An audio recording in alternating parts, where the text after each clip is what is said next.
প্রিয় ছাত্রছাত্রী, আজ আমি তোমাদের বংশগতির যে বিষয়টি নিয়ে আলোচনা করব সেটি হচ্ছে যে মেন্ডেলের একসংকর ও দ্বিসংকর জননের যে পরীক্ষা বা ক্রস সেই নিয়ে আমরা আলোচনা করব। তোমরা ইতিমধ্যেই বিভিন্ন রকমের যে বংশগতি সংক্রান্ত যে সংজ্ঞাগুলো সেখানে জেনেছো, সেখানে আমি বিস্তারিতভাবে সংজ্ঞাগুলো বলেছি এবং ব্যাখ্যা করেছি। তাহলে সেখানে তোমরা জেনেছো যে একসংকর জনন দ্বিসংকর জনন কাকে বলে সেই সম্পর্কে তোমরা জেনেছো, বা আরেকবার দেখে নেবে তোমরা। তো আরেকবার বলে রাখি যে মেন্ডেলের যে একসংকর জনন কাকে বলে, সংজ্ঞাটা কি। সেই সংজ্ঞাটা হচ্ছে একই প্রজাতিভুক্ত বিপরীত চারিত্রিক বৈশিষ্ট্য সম্পন্ন জীবের মধ্যে যদি পরনিষেক ঘটানো হয় বা যৌন জনন ঘটানো হয়, তাহলে সেই ক্ষেত্রে সেই পরীক্ষাটাকে বলা হচ্ছে কি একসংকর জনন বা হচ্ছে মনোহাইব্রিড ক্রস। তাহলে একই প্রজাতিভুক্ত বিপরীতধর্মী চারিত্রিক বৈশিষ্ট্য সম্পন্ন দুটো জীবের মধ্যে যদি পরনিষেক ঘটানো হয়, তখন তাকে সেই পরীক্ষাটাকেই বলা হচ্ছে একসংকর জনন বা মনোহাইব্রিড ক্রস। তাহলে এই ক্রসটা সম্পর্কে তোমরা খাতায় ইতিমধ্যেই লিখে নিয়েছো, কিন্তু আমি এই একসংকর জননের যে পরীক্ষার যে সমস্ত চেকার বোর্ডের সাহায্যে যে ব্যাখ্যা, সেই ব্যাখ্যাটা সম্পর্কে তোমাদেরকে একটু বলে দিই। দেখো, এখানে মেন্ডেলের যে পরীক্ষা, মেন্ডেল বিশেষত যে গাছটি নিয়ে পরীক্ষা করেছিলেন সেটি হচ্ছে মটর গাছ। তোমরা ইতিমধ্যেই জেনে গেছো কেন তিনি মটর গাছ নিয়ে ব্যাখ্যা করেছেন বা পরীক্ষা করেছেন, সেই সম্পর্কে বিস্তারিত তোমরা জেনে যাবে, বা হচ্ছে যে কোনো বই থেকে এটা করে নিতে পারবে, ওইটা আমি যাচ্ছি না। তবে দেখো, এখানে যে মেন্ডেল প্রথম যেটা করেছিলেন, যে একটা লম্বা মটর গাছ আর একটা বেঁটে মটর গাছের মধ্যে ইতর পরাগযোগ ঘটিয়েছিলেন। এই ইতর পরাগযোগ ঘটানোর পর তিনি দেখলেন যে সমস্ত গাছগুলোই যে লম্বা হয়েছে, অর্থাৎ দীর্ঘ মটর গাছের জন্ম হয়েছে। তাহলে সেই যে দীর্ঘ মটর গাছটা উৎপন্ন হলো, তাহলে এখানে দেখো, তাহলে এখানে যেটা দেখানো হয়েছে যে বিশুদ্ধ দীর্ঘ মটর গাছের সঙ্গে বিশুদ্ধ খর্ব মটর গাছের সংকরায়ন ঘটানোর ফলে যে সেই গাছে সংকরায়নের ফলে যে বীজগুলো উৎপন্ন হলো, সেখান থেকে যে চারা গাছগুলো আবার জন্মাচ্ছে, সেগুলো সবাই হচ্ছে দীর্ঘ। তাহলে তখন মেন্ডেল একটা সিদ্ধান্ত নিলেন, এই যে F1 জনুতে যে গাছগুলো উৎপন্ন হলো সেগুলো দীর্ঘ, তাহলে এই দীর্ঘ বৈশিষ্ট্যটা হচ্ছে প্রকট বৈশিষ্ট্য, এবং খর্ব বৈশিষ্ট্য অর্থাৎ মেটে বৈশিষ্ট্যটা হচ্ছে প্রচ্ছন্ন বৈশিষ্ট্য। তাহলে প্রকট বৈশিষ্ট্য প্রচ্ছন্ন বৈশিষ্ট্যের সংজ্ঞা তোমরা জেনেছো। তাহলে দেখো, এখানে যে মেন্ডেল দীর্ঘ মটর গাছের সঙ্গে খর্ব মটর গাছের সংকরায়ন করার ফলে সেখান থেকে যে গাছগুলো উৎপন্ন হলো সেইগুলো সবই হচ্ছে দীর্ঘ মটর গাছ, কিন্তু সেটা বিশুদ্ধ দীর্ঘ নয়, সেটা হচ্ছে সংকর দীর্ঘ। এবং যে গাছগুলো F1 জনুতে উৎপন্ন হলো সেইগুলোর মধ্যে স্বপরাগযোগ ঘটানোর ফলে যে গাছগুলো উৎপন্ন হচ্ছে, সেখানে আবার তিনি চেকার বোর্ডের সাহায্যে দেখলেন যে সেখানে কিছু দীর্ঘ আর কিছু খর্ব গাছ উৎপন্ন হয়েছে। এখানে দীর্ঘ গাছগুলো হচ্ছে প্রায় 75%, অর্থাৎ 3 ভাগ, আর খর্ব গাছ হচ্ছে উৎপন্ন হয়েছে 1 ভাগ। তাহলে এখান থেকে আমরা দেখি যে মেন্ডেলের যে আমরা একসংকর জনন পরীক্ষার, তাহলে তিনি নিয়েছিলেন হচ্ছে বিশুদ্ধ দীর্ঘ মটর গাছ আর বিশুদ্ধ খর্ব মটর গাছ। এটা হচ্ছে পি জনু। দেখো, এখানে লেখা আছে পি জনু মানে হচ্ছে প্যারেন্টাল জেনারেশন, অর্থাৎ পিতামাতার জনু। এবং এই পিতামাতার জনু থেকে যে পরবর্তী যে জনু উৎপন্ন হয় সেটাকে বলা হচ্ছে F1 জনু, বা যেটাকে বলা হচ্ছে ফার্স্ট ফিলিয়াল জেনারেশন বা প্রথম অপত্য জনু। আবার সেই প্রথম অপত্য জনুর সংকরায়নের ফলে তারপর যে জেনারেশনটা বা বংশটা উৎপন্ন হয় সেগুলোকে বলা হচ্ছে F2 জনু, বা হচ্ছে সেকেন্ড ফিলিয়াল জেনারেশন বা দ্বিতীয় অপত্য জনু। এই দ্বিতীয় অপত্য জনুর চেকার বোর্ডের সাহায্যে মেন্ডেল ব্যাখ্যা করেছিলেন, এবং তারপর সেটা ফিনোটাইপ এবং জিনোটাইপ অনুপাত তিনি দেখিয়েছিলেন। তাহলে প্রথমেই আসি যে মেন্ডেল যে দীর্ঘ মটর গাছ নিয়েছিলেন, সেই দীর্ঘ মটর গাছের জন্য দায়ী অ্যালিলটিকে ধরলেন ক্যাপিটাল টি, এবং যে বিশুদ্ধ খর্ব মটর গাছ নিয়েছিলেন সেই খর্ব বৈশিষ্ট্যের জন্য দায়ী অ্যালিলটাকে নিলেন হচ্ছে স্মল টি। তাহলে প্রকট অ্যালিল হচ্ছে ক্যাপিটাল টি আর প্রচ্ছন্ন অ্যালিল হচ্ছে স্মল টি। এবার দেখো, বিশুদ্ধ মটর গাছের তাহলে জিনোটাইপটা কি হচ্ছে ক্যাপিটাল টি, এবং বিশুদ্ধ খর্ব মটর গাছের জিনোটাইপটি হচ্ছে কি স্মল টি। তাহলে দেখো, এই যে দীর্ঘ মটর গাছ আর খর্ব মটর গাছের মধ্যে ইতর পরাগযোগ ঘটালেন। তাহলে ইতর পরাগযোগ কি সে সম্পর্কে জানো। এবং এই যে দীর্ঘ মটর গাছ থেকে যে গ্যামেটগুলো উৎপন্ন হলো, সেই গ্যামেটগুলো হচ্ছে ক্যাপিটাল টি, অর্থাৎ দুটো লেখা হয়েছে, কারণ হচ্ছে ডিপ্লয়েড থেকে হ্যাপ্লয়েড দুটো গ্যামেট উৎপন্ন হবে। এবং এখানে একটা লিখলেও হতো, তাহলে দুটো একই প্রকারের গ্যামেট উৎপন্ন হচ্ছে, যেহেতু এরা বিশুদ্ধ অর্থাৎ হোমোজাইগাস। এখানেও দেখো বিশুদ্ধ খর্ব মটর গাছ, সেখান থেকে যে গ্যামেট উৎপন্ন হয়েছে স্মল টি, কারণ এখানে প্রচ্ছন্ন অ্যালিল আছে। তাহলে এখানে স্মল টির সঙ্গে এখানে ক্যাপিটাল টি যদি যুক্ত হয়, তাহলে কি হচ্ছে, এখানে যুক্ত হয়ে যে গাছগুলো উৎপন্ন হলো ক্যাপিটাল টি স্মল টি, অর্থাৎ সেটা কিন্তু আর বিশুদ্ধ থাকছে না, সংকর হয়ে যাচ্ছে। একটা প্রকট অ্যালিল আর একটা প্রচ্ছন্ন অ্যালিল যুক্ত হয়ে এটা হচ্ছে সংকর দীর্ঘ মটর গাছ জন্ম হলো। এবার দেখো তোমরা জেনেছো যে যদি প্রকট এবং প্রচ্ছন্ন অ্যালিল থাকে তাহলে কিন্তু প্রকট অ্যালিলের বৈশিষ্ট্যটা প্রকাশ পায়, সেই জন্য গাছটা হয়ে গেছে দীর্ঘ মটর গাছ, অর্থাৎ লম্বা মটর গাছের সব জন্ম হয়েছে। কিন্তু এই লম্বাটা কি ধরনের লম্বা, এটা হচ্ছে সংকর লম্বা, ঠিক আছে। তাহলে দেখো এই সংকর লম্বা মটর গাছ সব F1 জমিতে উৎপন্ন হলো।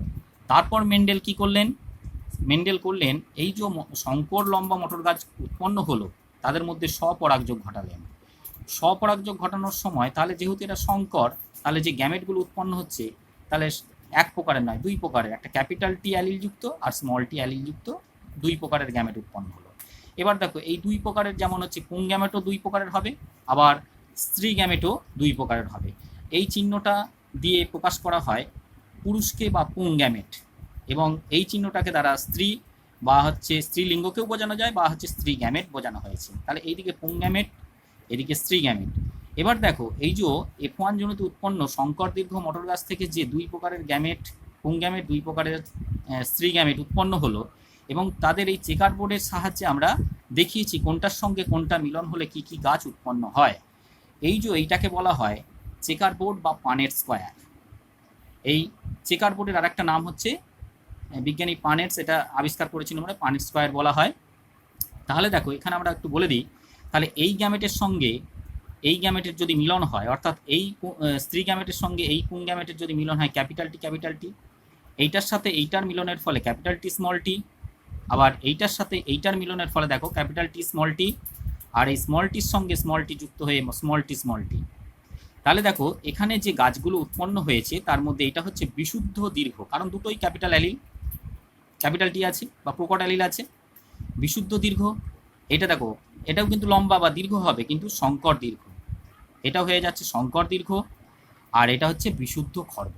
তাহলে তোমরা দেখতে পাচ্ছ এখানে আমরা যদি খালি চোখে দেখি তাহলে এই যে F2 জনুতে যে গাছগুলো উৎপন্ন হবে তার মধ্যে 3 ভাগ হচ্ছে দীর্ঘ, সেটা তো আর খালি চোখে আর সেটা বিশুদ্ধ না সংকর সেটা বোঝা যাবে না, তার জন্য ক্রসের প্রয়োজন। আমরা খালি চোখে দেখব গাছটা লম্বা হয়েছে না গাছটা বেঁটে হয়েছে, তাহলে 3 ভাগ গাছ লম্বা হয়েছে আর 1 ভাগ গাছ বেঁটে হয়েছে। তাহলে দেখো তারপরে মেন্ডেল যে, তাহলে এখান থেকে কি বোঝা যাচ্ছে ফিনোটাইপ অনুপাতটা কত। ফিনোটাইপ কাকে বলা হয়, তাহলে ফিনোটাইপ আলাদা আর ফিনোটাইপ অনুপাত আলাদা। তাহলে ফিনোটাইপ কি, ফিনোটাইপ হচ্ছে যে জীবের বাহ্যিক বৈশিষ্ট্যকে বলা হয় ফিনোটাইপ, যেটা আমরা চোখে দেখেই বুঝতে পারছি যে গাছটা লম্বা না বেটে, বা গিনিপিগের গায়ের রঙটা, গায়ের লোমগুলো সাদা না কালো, সেইগুলো হচ্ছে যেগুলো আমরা দেখে বুঝতে পারছি বাহ্যিক বৈশিষ্ট্য, সেগুলো হচ্ছে ফিনোটাইপ। আর এই বাহ্যিক বৈশিষ্ট্যযুক্ত যে জীবগুলো উৎপন্ন হলো তার যে অনুপাত সেইটাকেই বলা হচ্ছে ফিনোটাইপ অনুপাত।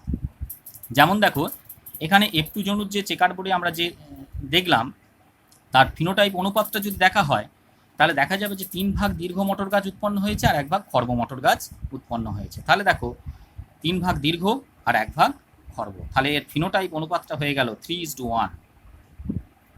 তাহলে ফিনোটাইপ অনুপাত কত হলো 3:1, 3 ভাগ দীর্ঘ 1 ভাগ খর্ব। এরপর আমরা আসছি যে জিনোটাইপ অনুপাত কি। তাহলে জিনোটাইপ হচ্ছে জিনের সংযুক্তিগত বৈশিষ্ট্যকে বলা হয় জিনোটাইপ, এবং এই জিনোটাইপের ভিত্তিতে জীবদের যে অনুপাত সেটাকেই বলা হচ্ছে জিনোটাইপিক রেশিও বা জিনোটাইপ অনুপাত।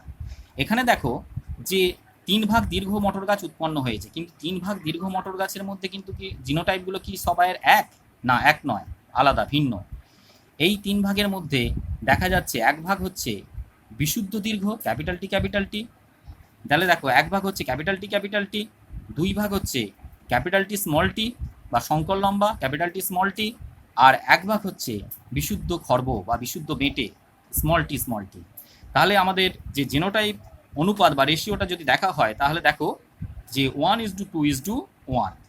তাহলে মেন্ডেল যে এক সংকর জননের পরীক্ষা থেকে তিনি দেখলেন এক সংকর জননের F2 জনুর যে ফিনোটাইপ অনুপাত আসছে 3:1 আর জিনোটাইপ অনুপাত হচ্ছে 1:2:1।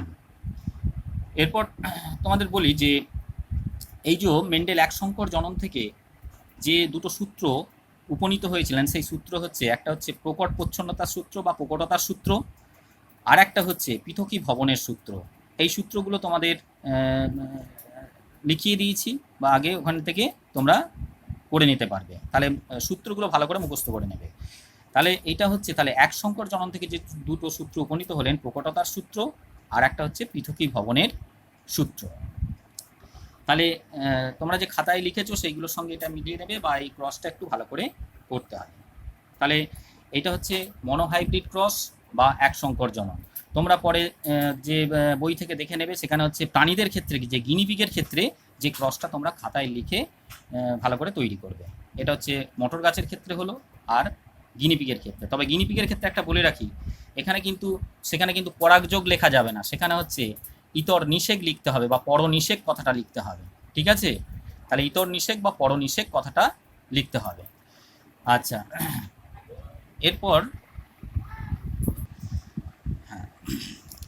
এরপর চলে আসি যে ডাইহাইব্রিড ক্রস বা দ্বিসংকর জনন। এই দ্বিসংকর জনন কাকে বলে?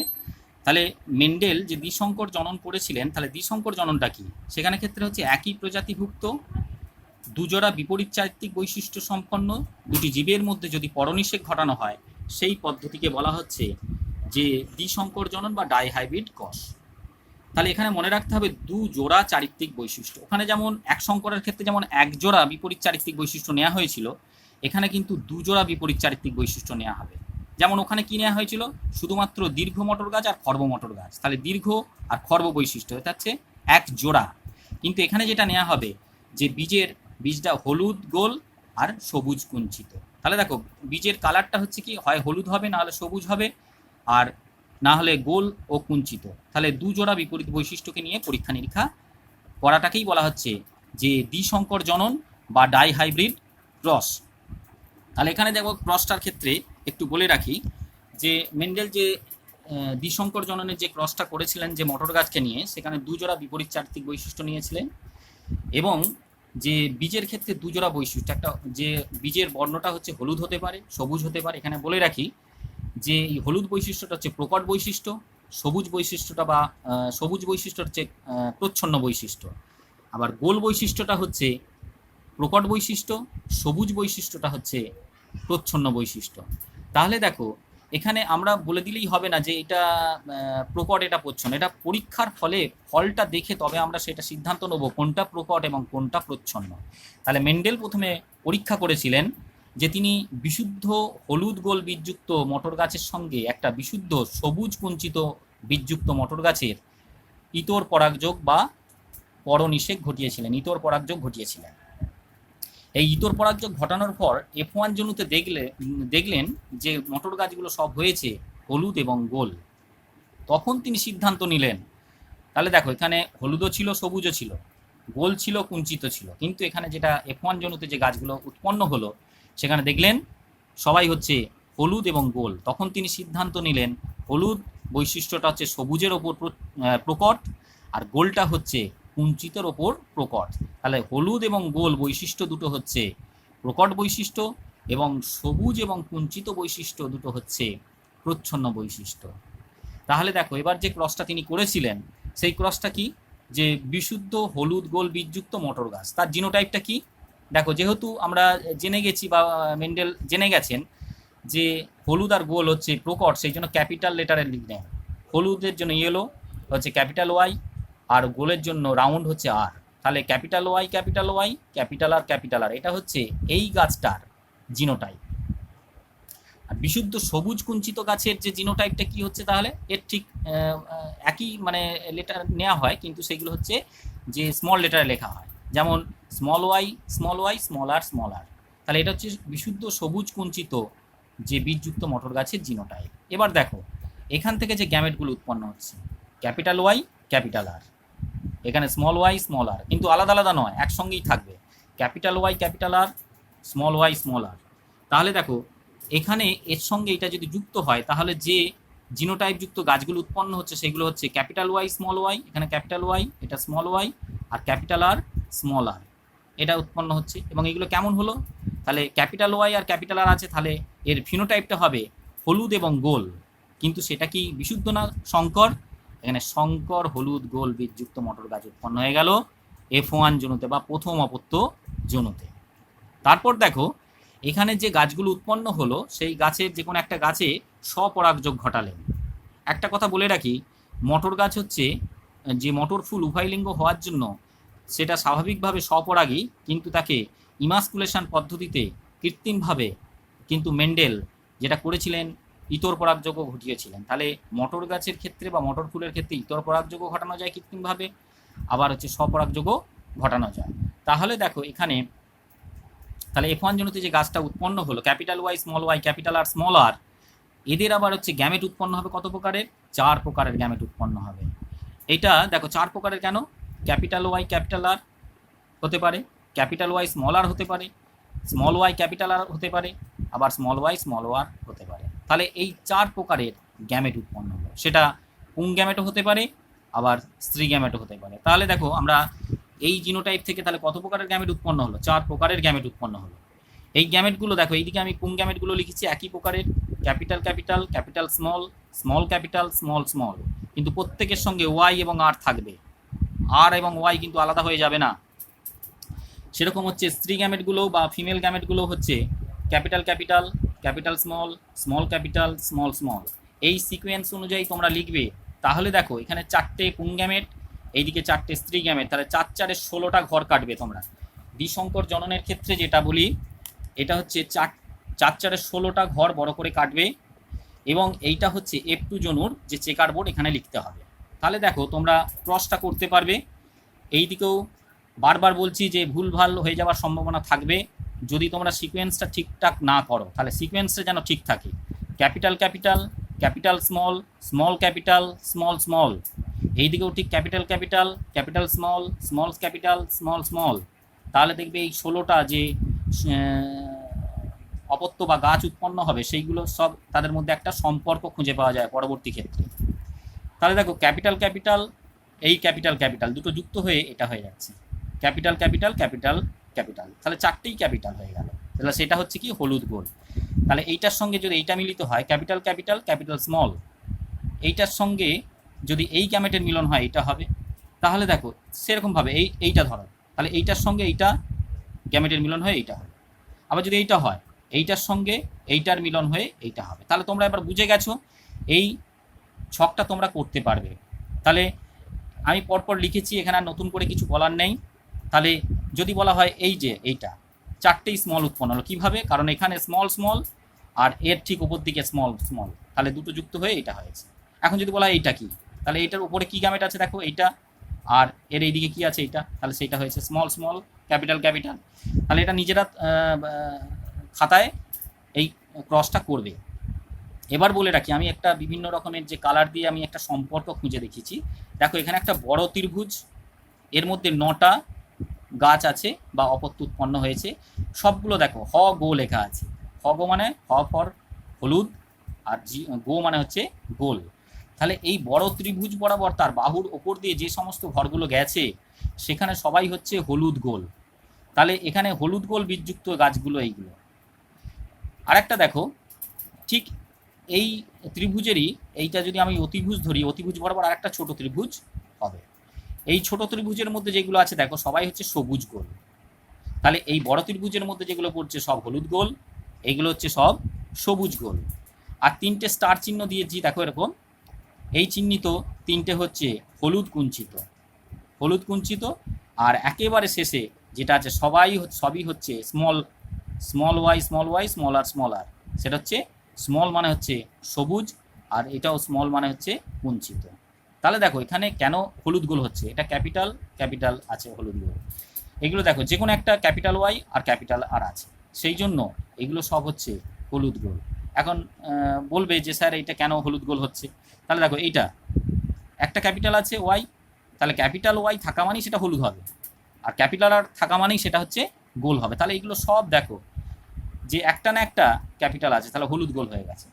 এইটা কেন হলুদ কুঞ্চিত হলো? দেখো ক্যাপিটাল ওয়াই স্মল আর, তাহলে ক্যাপিটাল ওয়াই কী বৈশিষ্ট্য প্রকাশ করবে? হলুদ, আর স্মল ওয়াই কি? কুঞ্চিত। এটাও ঠিক same, capital Y small Y আছে, তাহলে ক্যাপিটাল ওয়াই এর জন্য হচ্ছে হলুদ, আর এর জন্য হচ্ছে কুঞ্চিত, এটাও ঠিক। আবার এখানে দেখো স্মল ওয়াই ক্যাপিটাল আর, তাহলে স্মল ওয়াই মানে হচ্ছে সেখানে হলুদ হবে না, সবুজ হয়ে যাবে, সবুজ।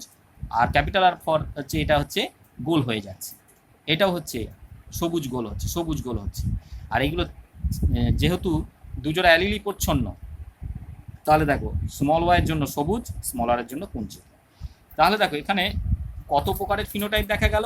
4 প্রকারের ফিনোটাইপ দেখা গেল। হলুদ গোল, হলুদ কুঞ্চিত, সবুজ গোল, সবুজ কুঞ্চিত। তাহলে দেখো, তাহলে মেন্ডেল দ্বিসংকর জনন পরীক্ষা থেকে যে চেকার বোর্ডটা ভালো করে বা পানেট স্কোয়ারটা ভালো করে নেবে, এবং তিনি যে ফিনোটাইপ আর জিনোটাইপ রেশিও তিনি দেখলেন, তাহলে এখানে দেখো ফিনোটাইপ রেশিওটা হচ্ছে কত, যে 9 ভাগ হচ্ছে হলুদ গোল, 3 ভাগ হচ্ছে হলুদ কুঞ্চিত, 3 ভাগ সবুজ গোল, আর 1 ভাগ হচ্ছে সবুজ কুঞ্চিত। এটা একটু দেখিয়ে দিই চেকার বোর্ডটা। দেখো এই যে 9টা হচ্ছে হলুদ গোল, এই 3টে হচ্ছে হলুদ কুঞ্চিত, এই 3টে হচ্ছে সবুজ গোল, আর এই একা হচ্ছে সবুজ কুঞ্চিত। তাহলে 9:3:3:1 এই রেশিওটা হচ্ছে ফিনোটাইপিক রেশিও বা ফিনোটাইপ অনুপাত। এবার আমরা চলে আসি যে জিনোটাইপিক রেশিও বা জিনোটাইপ অনুপাত বা জিনোটাইপ অনুপাত, যাই বলি না কেন। এই যে 9 ভাগ, 9টা আবার ভাগ হয়ে যাচ্ছে, দেখো 1:2:2:4।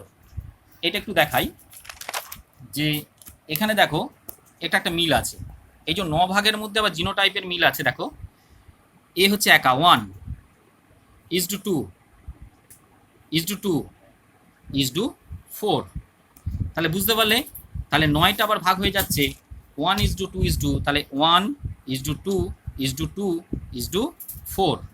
আর এই 3 ভাগটা দেখো 1:2, তাহলে এই দুটো জিনোটাইপের মধ্যে আবার মিল আছে, এইটার সঙ্গে এইটার মিল আছে। আবার এই ছোট ত্রিভুজের মধ্যে 1:2, এ দেখো একা স্মল ওয়াই ক্যাপিটাল আর, এটা স্মল ওয়াই ক্যাপিটাল আর, এর সঙ্গে এটা মিল আছে, আর এ একা।